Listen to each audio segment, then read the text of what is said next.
चलिए देखते हैं। कह रहा है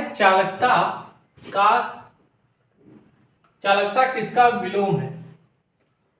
ठीक है, मतलब चालकता का उल्टा क्या होता है। विलोम मतलब उल्टा। या कैसे आपसे पूछ लेगा, व्युत्क्रम पूछ लेगा। व्युत्क्रम माने भी क्या होता है, उल्टा होता है। या पूछ लेगा रेसिप्रोकल क्या होता है, वो भी उल्टा होता है। ठीक, तो प्रतिरोध दिया है आपका, ईएमएफ दिया है, धारा दिया है, विशिष्ट प्रतिरोध दिया है, नन दिया है। ठीक, चलिए देखते हैं चालकता। देखिए चालकता को हम लोग कंडक्टेंस बोलते हैं। क्या बोलते हैं, कंडक्टेंस। कंडक्टेंस को रिप्रेजेंट करते हैं हम लोग कैपिटल जी से। कैपेसिटेंस, कंडक्टेंस क्या होता है, रेजिस्टेंस का उल्टा होता है। किसका, रेजिस्टेंस का उल्टा होता है। तो इसमें आपका आंसर ये हो जाएगा, प्रतिरोध। ठीक, अगर हम इसकी यूनिट की बात करें, यूनिट, तो इसकी यूनिट होती है बेटा महो।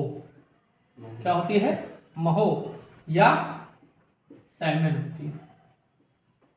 ठीक है, इसकी दो यूनिट होती है, महो और साइमन। ठीक, या कह सकते हैं कि G is equal to 1/R। ठीक है, या कहोगे R is equal to 1/G। ठीक, इतना क्लियर है। अब देखिए ईएमएफ क्या होता है। ईएमएफ कह सकते हैं कि धारा का दोस्त है और भाई भी कह सकते हैं। ठीक, क्या करता है कि ये इलेक्ट्रॉनों को गति प्रदान करता है। इलेक्ट्रॉनों को गति प्रदान करता है। या कह सकते हैं कि यह एक ऐसा बल है जो सर्किट में, चालक में धारा को प्रवाहित करवाता है। ठीक है, अच्छा, इसको रिप्रेजेंट किससे करते हैं बेटा, ई से। ठीक, और इसका मात्रा क्या होता है आपका, वोल्ट होता है। इसका मात्रा क्या है आपका, वोल्ट। ठीक, अब आते हैं धारा मतलब क्या, करंट। ठीक है, करंट को रिप्रेजेंट किससे करते हैं, आई से। इसका मात्रक एम्पियर।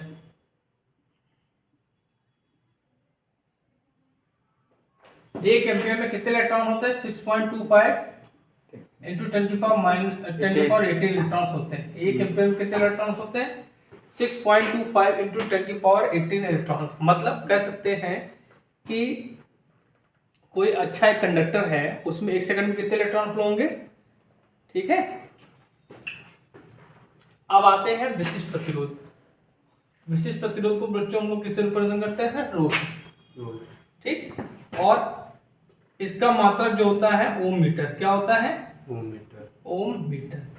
ठीक, ये किसका उल्टा होता है, ये आपका कंडक्टिविटी का उल्टा होता है। मतलब जिसको सिग्मा से रिप्रेजेंट करते हैं, जिसको बोलते हैं विशिष्ट चालकता। विशिष्ट चालकता, ये तो आपकी चालकता होगी, वो होगी आपकी विशिष्ट कंडक्टिविटी। ठीक, और कंडक्टिविटी को रिप्रेजेंट करते हैं हम लोग सिग्मा से, और इसकी यूनिट होती है महो पर मीटर या साइमन पर मीटर। ये भी आपको पता होना चाहिए। ठीक, देखिए चलिए अगला क्वेश्चन देखते हैं। कह रहा है इलेक्ट्रिक बल्ब में फिलामेंट किसका बना होता है। ठीक है, देखिए आप लोग इलेक्ट्रिक बल्ब देखे होंगे, अब तो एलईडी का जमाना है। जो इलेक्ट्रिक बल्ब होता है, जो पीला पीला जलता है, वो उसकी फिलामेंट बना होता है। वो पूछा है किसका बना होता है, टंगस्टन का बना होता है, नाइक्रोम का, कॉपर का, चांदी का, सोना का। तो टंगस्टन ये बना होता है आपका टंगस्टन का। ठीक, कभी कभी क्वेश्चन में आपसे पूछ लेगा टंगस्टन का गलनांक कितना। ठीक, इसका गलनांक होता है 3400 के ऊपर, 3433 डिग्री सेल्सियस। कुछ बुकों में आपको 3454 मिलेगा, 3354 मिलेगा।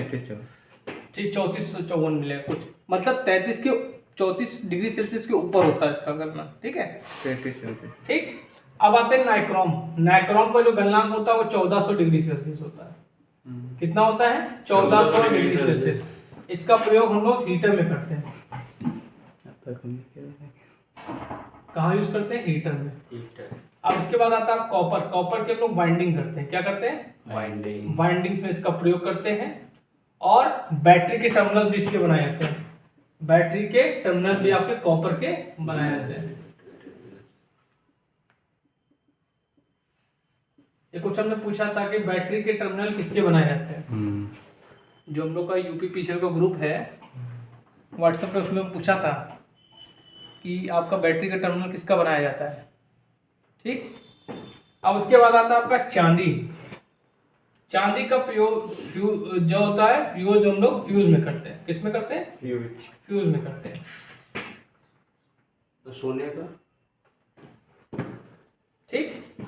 और इसकी जो चालकता होती है वो होती है 96%। गलनांक होता और है। सबसे अच्छा चालक है, सबसे अच्छा चालक। गलनांक कितना है इसका? 960। 960। इसका गलनांक कितना है? 960 डिग्री सेल्सियस गलनांक है इसका। अब आते हैं सोना। सोना जो है अंगूठी, सोना ये सब पहनने के लिए किया जाता है। ठीक है।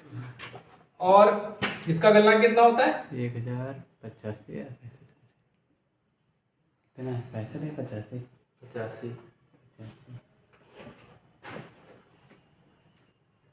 पक्का? हाँ 65। 1084 होता है आपका तांबे का। तो इसका 65 होगा। इसका होता है 1060। 65 लिखा था। अरे 60 65 एक ही बात। 5 डिग्री में डिफरेंस नहीं होता है। ठीक है, समझ गए? अब देखिए क्या है, वोल्टेज को मापने के लिए किसका प्रयोग करेंगे। तो देखिए आप लोगों को ये सब पता होना चाहिए कौन सा मीटर कहाँ यूज होता है, क्योंकि इसमें से भी क्वेश्चन आपसे पूछ सकता है। तो देखिए वोल्टेज को नापने के लिए हम लोग वैसे वोल्ट मीटर का प्रयोग करते हैं। ये क्या होता है? ये पैरेलल में कनेक्ट किया जाता है। किसमें? पैरेलल में कनेक्ट किया जाता है।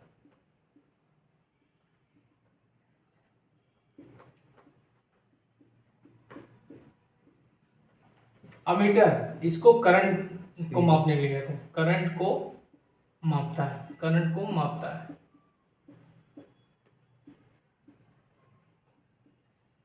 ठीक है, ये किसमें होता है? सीरीज में कनेक्ट होता है।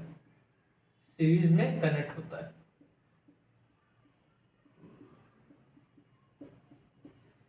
अब आते हैं मेगर। मेगर से बहुत क्वेश्चन पूछते हैं। मेगर है, मेगर से बहुत क्वेश्चन पूछता है। ठीक है, तो मेगर का प्रयोग हम लोग इंसुलेशन नापने के लिए करते हैं। इंसुलेशन मापने के लिए। ठीक है,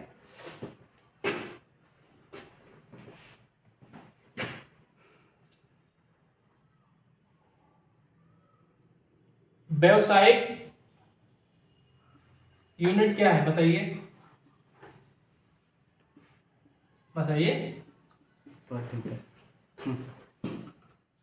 व्यवसायिक यूनिट बताओ क्या होता है। कुछ पूछ दिया तो दिमाग में आ गया, पूछ लिया हमने। व्यावसायिक सर मल्टीमीटर। व्यवसायिक यूनिट वोल्ट किसकी? Kilowatt hour. एक वोल्ट बराबर होता है वोल्ट ऑफ। ठीक है, ये होता है kWh। ये भी क्वेश्चन पूछा गया।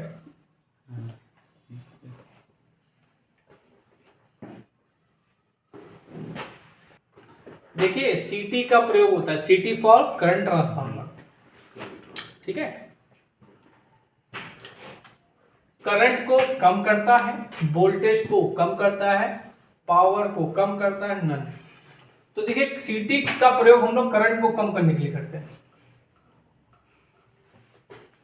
ठीक, देखिए आपको एक चीज हमेशा याद रखनी है, V2 upon V1, N2 upon N1, E2 upon E1, I1 अपन I2। I1 upon I2।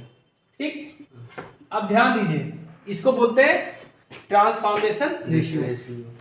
अब हमने तुमको पढ़ाया था ट्रांसफार्मर, तो बताया था कि हमेशा कुछ भी लेंगे तो वोल्टेज के अकॉर्डिंग लेंगे। हमेशा किसको लोगे? वोल्टेज के अकॉर्डिंग लोगे। ये जो सीटी है आपका, ये मेजरिंग इंस्ट्रूमेंट्स है, ये मेजरिंग इंस्ट्रूमेंट्स में आता है आपका। सीटी आता है, पीटी आता है और ऑटो आता है। ठीक, तीनों बारे में बताएंगे। ठीक, तो ये करंट को कम कर रहा है तो वोल्टेज क्या होगा? इंक्रीज होगा। ठीक, तो एक क्वेश्चन ये भी बन सकता है बेटा, ये तो क्लियर हो गया कि करंट को कम करता है। ठीक, लेकिन अब इससे कई क्वेश्चन बन सकते हैं। दूसरा क्वेश्चन ये बन सकता है कि करंट को कम करता है। ठीक, ये तो एक नया क्वेश्चन। अब एक क्वेश्चन ये पूछेगा सीटी क्या है? स्टेप डाउन है कि स्टेप अप है? स्टेप अप है। Step up. अप। अभी कदे के समझाया तो करंट को कम कर रहा है तो वोल्टेज बढ़ रहा है, तो वोल्टेज बढ़ रहा है तो क्या होगा? स्टेप अप होगा। ठीक, तीसरा क्वेश्चन ये भी पूछ सकता है कि सीटी को सीरीज में लगाता है कि पैरेलल में लगाता है? वोल्टेज बढ़ेगा। लगाएंगे तो सीरीज में, क्योंकि हमको करंट को कम करना है ना। मेन काम क्या है? करंट को कम करना है ना। समझे नहीं समझे? देखो होगा कंफ्यूजन हो। देखो सीटी क्या है? करंट को कम करेगा। ठीक, जब करंट को कम करेगा तो ये बन जाएगा स्टेप अप ट्रांसफार्मर। ठीक, और इसको हमेशा सीरीज में लगाते हैं, लाइन के हमेशा सीरीज में कनेक्ट करेंगे। ठीक, समझ गए क्या? देखो चीज ये आप हो गया step up transformer.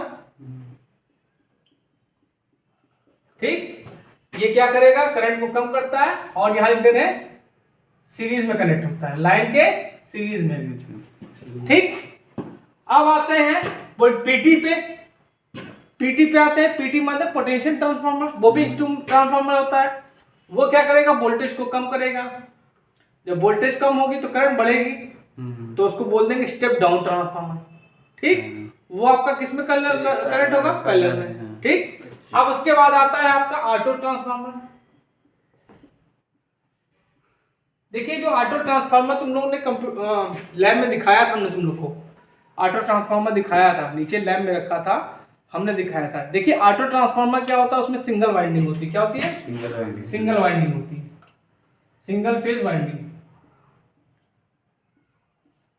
Single phase नहीं, सिंगल वाइंडिंग होती है। ठीक है, अब इसी वाइंडिंग का प्रयोग करके प्राइमरी और सेकेंडरी करते हैं। ठीक, इसी में दोनों हो जाते अब इसका प्रयोग क्या करते हैं? वोल्टेज रेगुलेट करता है। ये क्या करता है? Voltage regulate. वोल्टेज रेगुलेट, ये वोल्टेज को रेगुलेट करता है। मतलब कह सकते हैं कि इसका प्रयोग एज अ वोल्टेज रेगुलेटर हम लोग करते हैं। ठीक, तो हमने तीनों ट्रांसफार्मर के बारे में तुमको बता दिया। ठीक, अब देखिए बहुत अच्छा क्वेश्चन है, और अब इसका हम चीरफाड़ करेंगे। क्या करेंगे? चीरफाड़ करेंगे। देखो क्या कह रहा है? इंडक्टेंस को मापने के लिए किस ब्रिज का प्रयोग करते हैं? ठीक, तो देखिए इसमें आंसर तो आपका आ जाएगा मैक्सवेल ब्रिज। मैक्सवेल ब्रिज को का प्रयोग हम लोग इंडक्टेंस को करने के लिए करते हैं। मैक्सवेल। अच्छा, ये जो शेयरिंग ब्रिज होता है, इसका प्रयोग किस में करते हैं?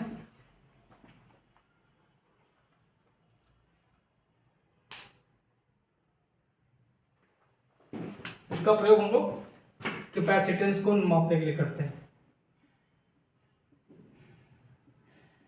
ठीक, केल्विन ब्रिज जो होता है आपका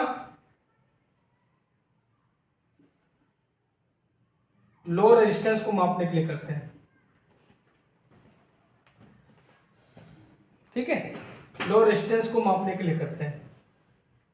ठीक, जो आपका वीक ब्रिज है वो आपका मीडियम रेजिस्टेंस को मापने के लिए करते हैं। Medium resistance.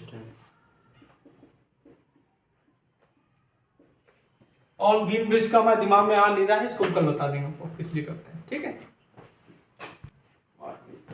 अब देखिए बहुत इंपॉर्टेंट क्वेश्चन है। Watt meter that dash. Watt meter क्या करेगा? आपको पावर मेजर करेगा। ठीक है, अब मुद्दा क्या है कि जो वाट मीटर है किस वैल्यू को मापता है? ठीक, ठीक है, तो आरएमएस वैल्यू मापेगा, एवरेज वैल्यू मापेगा, मैक्सिमम। देखिए जितने भी आपके इंस्ट्रूमेंट्स हैं हमेशा दिमाग में रखिएगा, बहुत बढ़िया चीज बताने जा रहा हूं। जितने भी इंस्ट्रूमेंट्स हैं आपके, चाहे वोल्ट मीटर हो, अमीटर हो, कोई भी वैल्यू है, वो हमेशा आरएमएस वैल्यू ही मापता है, ठीक, क्योंकि आपके घरों के में सप्लाई में कौन सी वैल्यू आती है, आरएमएस वैल्यू ही आती है, समझ गए। अगर आपसे क्वेश्चन पूछा जाए कि इंस्ट्रूमेंट जितने भी हैं वो कौन सी वैल्यू में मापते हैं, तो हमेशा आरएमएस वैल्यू ही ये मापते हैं, ठीक है। और ये भी क्वेश्चन आ सकता है कि सप्लाई में, घर की सप्लाई में कौन सी वैल्यू आती है, तो वो आरएमएस वैल्यू ही आती है, ठीक। एवरेज वैल्यू है, एवरेज वैल्यू, छोड़ो, इसमें आंसर क्या आ जाएगा आपका, आरएमएस वैल्यू, ठीक। देखिए, देखते हैं क्वेश्चन कह रहा है एडमिटेंस का इनवर्स होता है, पूछ रहा है आपसे एडमिटेंस का उल्टा क्या होता है। देखिए एडमिटेंस को हम लोग रिप्रेजेंट करते हैं, देखिए एडमिटेंस जो होता है इसको रिप्रेजेंट करते हैं हम लोग वाई से, कैपिटल वाई से। ये किसका उल्टा होता है, इम्पीडेंस का उल्टा होता है, किसका, इम्पीडेंस। इम्पीडेंस को बोलते हैं प्रतिबाधा, प्रतिबाधा जो होती है वो सर्किट का टोटल डिस्टेंस होता है, ठीक। ये आपका एडमिटेंस हो गया, ठीक। अब देखिए अगर यूनिट की बात करें तो इम्पीडेंस की यूनिट क्या होती है, ओम होती है, तो अगर हम इसकी यूनिट की बात करें तो क्या हो जाएगी, महो हो जाएगी, ठीक, महो या साइमन को एक ही बात, ठीक। अब देखिए ये आता है ससेप्टेंस, ठीक, इसको हम लोग इसको रिप्रेजेंट करते हैं बी से, किससे, बी से, कैपिटल बी से। ये किसका उल्टा होता है आपका, ये आपका रिएक्टेंस का उल्टा होता है, किसका, रिएक्टेंस का उल्टा होता है। कंडक्टेंस किसका उल्टा होता है, ये आपका जी से हो गया, ये 1/r होता है, मतलब रेजिस्टेंस का उल्टा होता है, ठीक। अच्छा,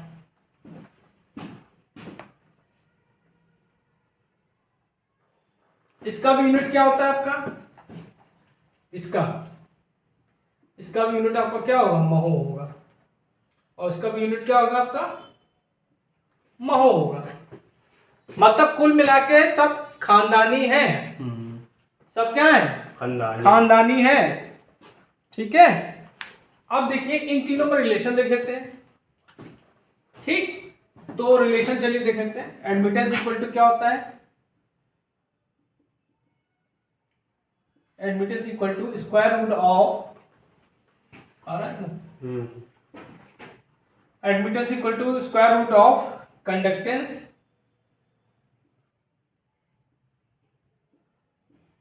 प्लस ये,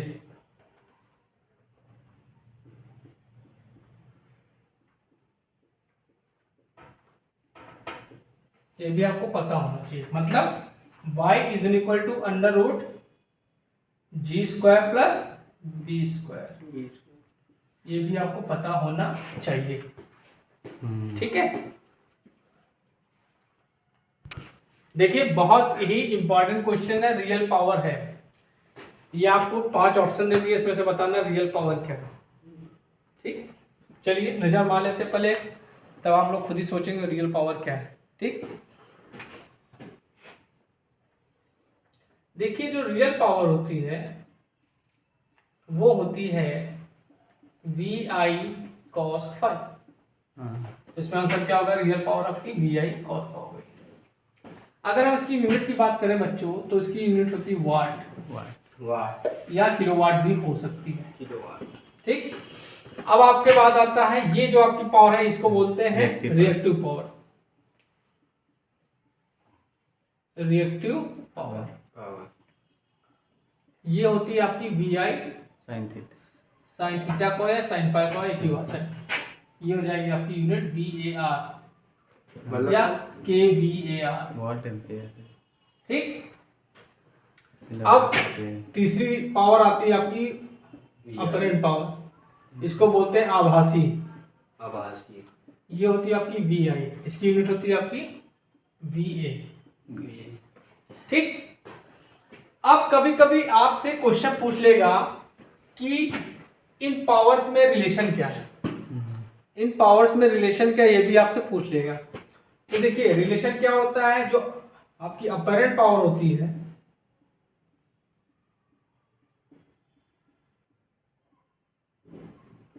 वो क्या होती है, इन दोनों पावर का रिजल्टेंट होती है, मतलब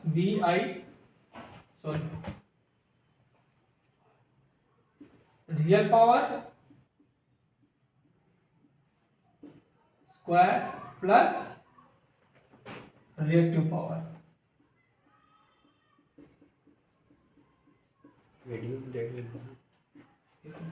ठीक है, अच्छा देखो, अब रियल पावर क्या हो जाएगी आपकी, वी आई कॉस फाई हो जाएगी का square plus V I sine phi.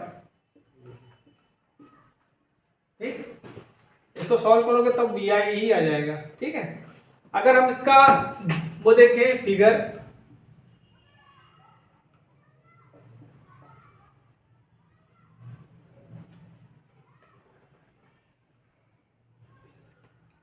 ये आपका फाई हो गया, ये आपकी क्या हो जाएगी,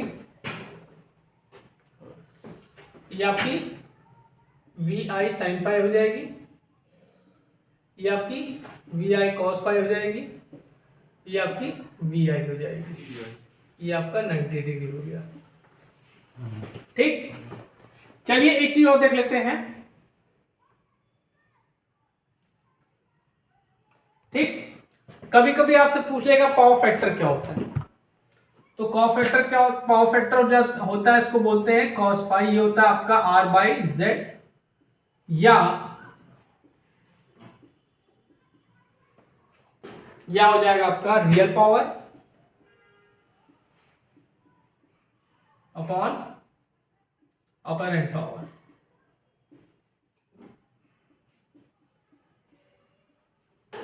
ये भी आप लोग पढ़ लीजिएगा। ठीक है।